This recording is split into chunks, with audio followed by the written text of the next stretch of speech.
Fix It Tony here. Thanks for clicking on the video. So we have the Dumfume battery. Hey, not let my dog here.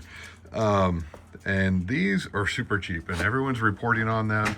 So far, the original batch that came out earlier in the year, they were putting lesser cells in there, and it wasn't really getting the numbers people were expecting. I think they're 280 amp hour cells.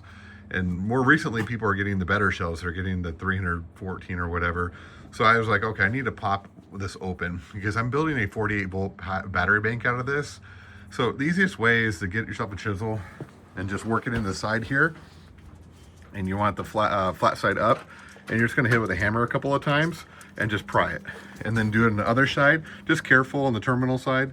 And then it honestly isn't that difficult. It opens right up. So we did a capacity test, and this battery actually pulled 330 amp hours, and I have 4 of them.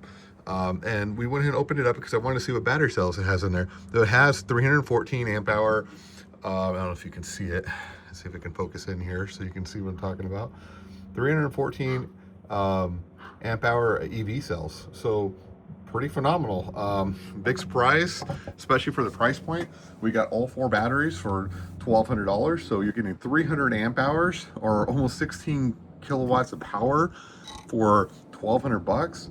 Not a smart battery, but we did, and other people have tested the over temperature and low temperature charge protection. This battery has it. It has a very nicely built, and you can kind of see here, a very nicely built BMS. Good quality BMS in here, good quality leads.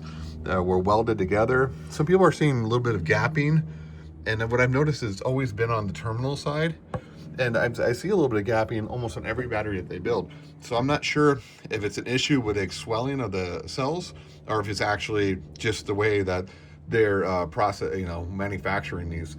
And honestly, with the quality of the cells, I honestly think it's just a manufacturing deal.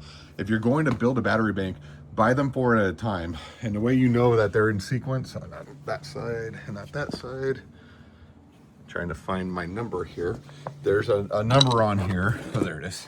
I apologize, guys. These are the numbers you're worried about here at the end. These are different manufacturers. So, you know, if you see this serial number, that these are going to be EV 314 amp hour cells. So these are good cells. And then you want your numbers here at the end to be within the same series, within no more than 200 of each other.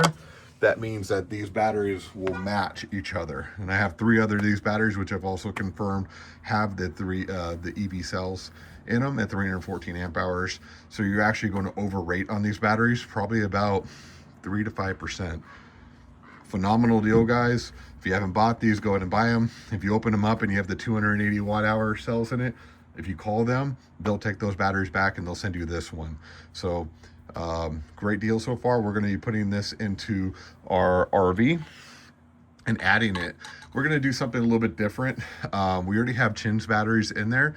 We're going to build 2 separate battery banks and have the 2 work together. So we're going to have to charge them together to get them to discharge and recharge at the same rate, because they both have 300 amp hour and they're both a 200 amp hour BMS. So that should work out without a problem. We're going to have 2 separate shunts on this, and we're also going to fuse both of them separately and put them on the bus bar separately, and really going to experiment. If you want to see that in the future, that video will be in the next couple of days here over the weekend to take a look and see how that system's going to work, because with the 2 battery banks will be over 30 kilowatts of battery bank in an RV, which is great because we run air conditioners and things like that.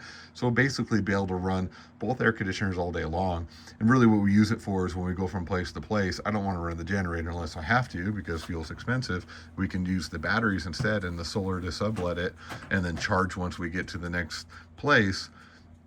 It actually ends up being a pretty good deal and starts paying for itself fairly quickly. Also, the credit for clean energy upgrades is going to expire this month. We're in October right now. So if you use your RV like we do as a mobile office and a secondary home, you can write that money off on your taxes, 30% of it, of what the upgrades you're going to do. So please like, subscribe, and share. Got future content coming. If you want to see more about this battery, please let me know in the comments. We're going to be testing and doing a lot with this.